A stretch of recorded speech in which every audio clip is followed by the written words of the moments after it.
The edge of the sea came a ripple and whisper. Beyond these lifeless sounds the world was silent. Silent? It would be hard to convey the stillness of it. All the sounds of man, the bleating of sheep, the cries of birds, the hum of insects, the stir that makes the background of our lives, all that was over.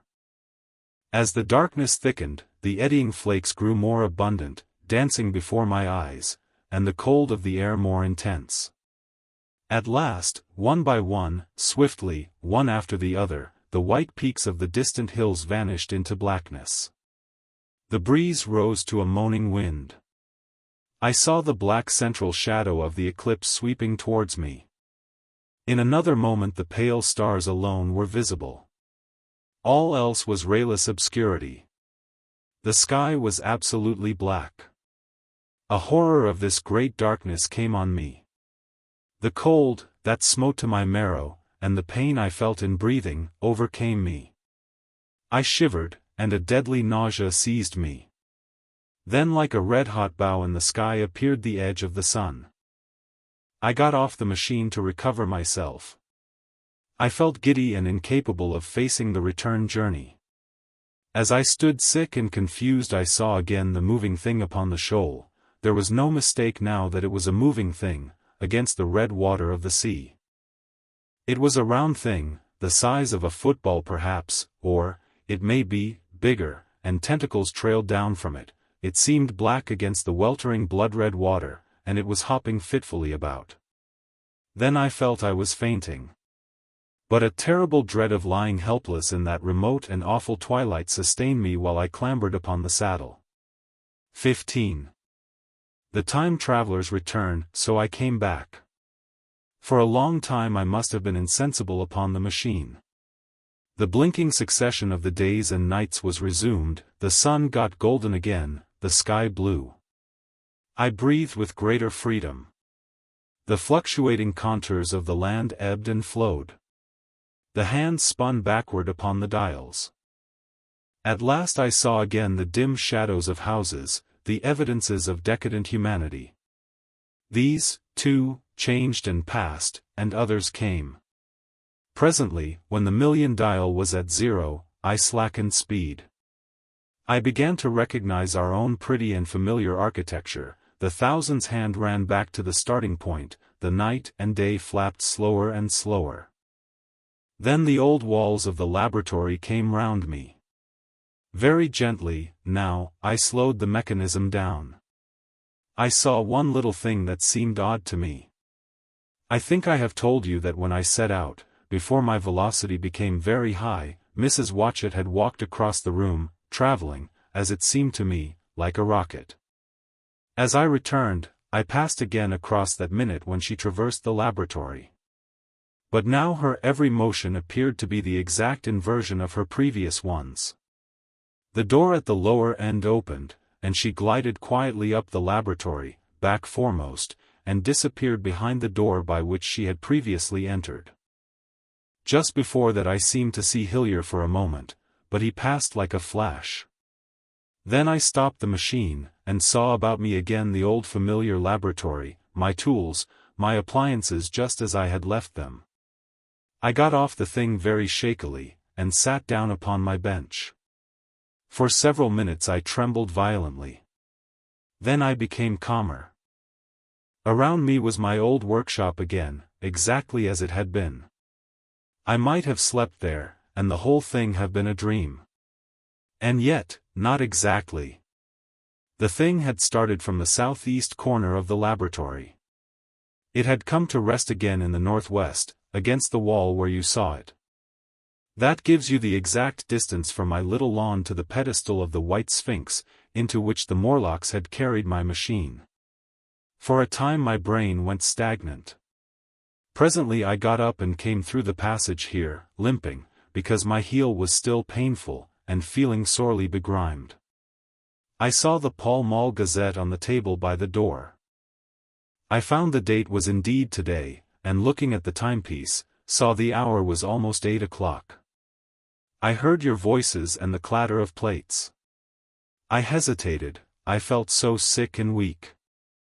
Then I sniffed good wholesome meat, and opened the door on you. You know the rest. I washed, and dined, and now I am telling you the story. 16. After the story, I know, he said, after a pause, that all this will be absolutely incredible to you, but to me the one incredible thing is that I am here tonight in this old familiar room looking into your friendly faces and telling you these strange adventures. He looked at the medical man. No. I cannot expect you to believe it. Take it as a lie, or a prophecy. Say I dreamed it in the workshop. Consider I have been speculating upon the destinies of our race, until I have hatched this fiction.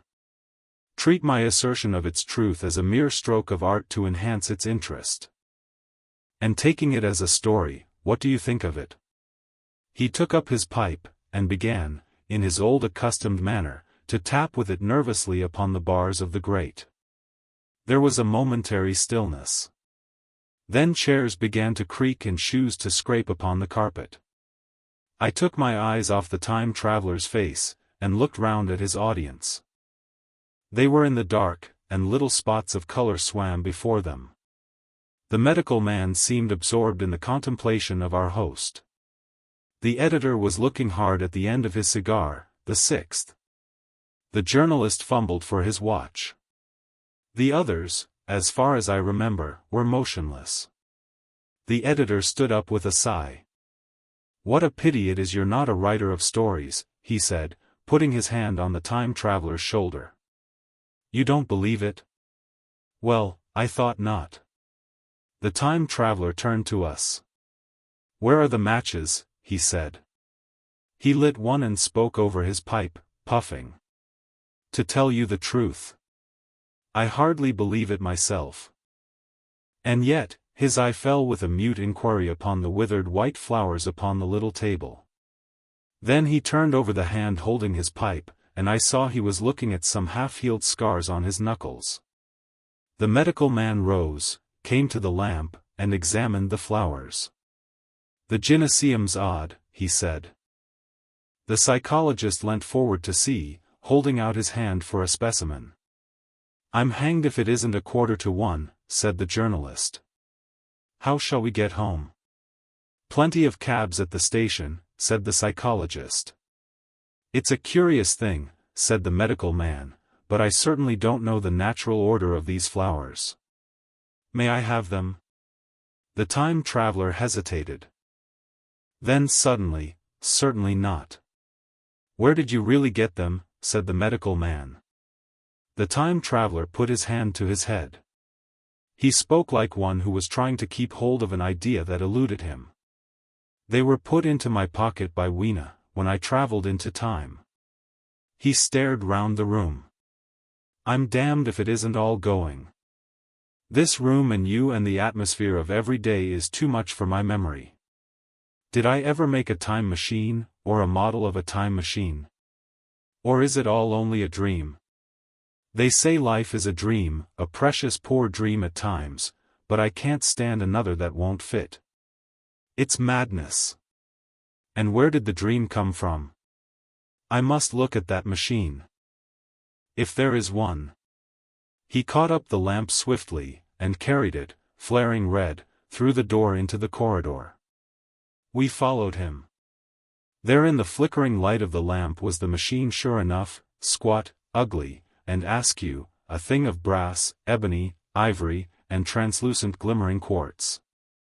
Solid to the touch, for I put out my hand and felt the rail of it, and with brown spots and smears upon the ivory, and bits of grass and moss upon the lower parts, and one rail bent awry. The time traveler put the lamp down on the bench, and ran his hand along the damaged rail. It's all right now, he said. The story I told you was true. I'm sorry to have brought you out here in the cold. He took up the lamp, and, in an absolute silence, we returned to the smoking room. He came into the hall with us and helped the editor on with his coat.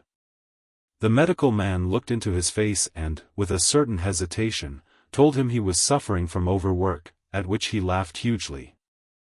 I remember him standing in the open doorway, bawling good night. I shared a cab with the editor. He thought the tale a gaudy lie. For my own part, one was unable to come to a conclusion.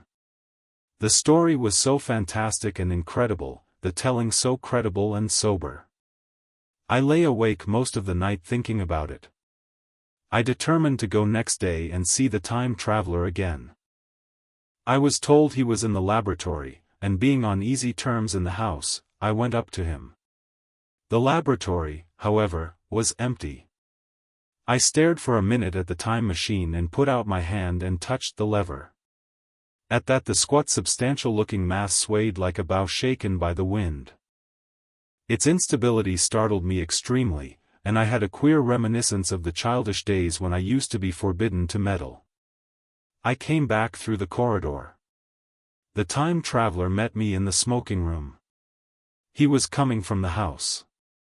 He had a small camera under one arm and a knapsack under the other. He laughed when he saw me, and gave me an elbow to shake. "I'm frightfully busy," said he, "with that thing in there. But is it not some hoax?" I said. "Do you really travel through time?" "Really and truly I do." And he looked frankly into my eyes. He hesitated. His eye wandered about the room. "I only want half an hour," he said. "I know why you came, and it's awfully good of you. There's some magazines here. If you'll stop to lunch I'll prove you this time traveling up to the hilt, specimens and all. If you'll forgive my leaving you now?" I consented, hardly comprehending then the full import of his words, and he nodded and went on down the corridor. I heard the door of the laboratory slam, seated myself in a chair, and took up a daily paper. What was he going to do before lunchtime? Then suddenly I was reminded by an advertisement that I had promised to meet Richardson, the publisher, at 2. I looked at my watch, and saw that I could barely save that engagement. I got up and went down the passage to tell the time traveler. As I took hold of the handle of the door I heard an exclamation, oddly truncated at the end, and a click and a thud. A gust of air whirled round me as I opened the door, and from within came the sound of broken glass falling on the floor. The time traveler was not there. I seemed to see a ghostly, indistinct figure sitting in a whirling mass of black and brass for a moment, a figure so transparent that the bench behind with its sheets of drawings was absolutely distinct, but this phantasm vanished as I rubbed my eyes. The time machine had gone. Save for a subsiding stir of dust, the further end of the laboratory was empty. A pane of the skylight had, apparently, just been blown in. I felt an unreasonable amazement.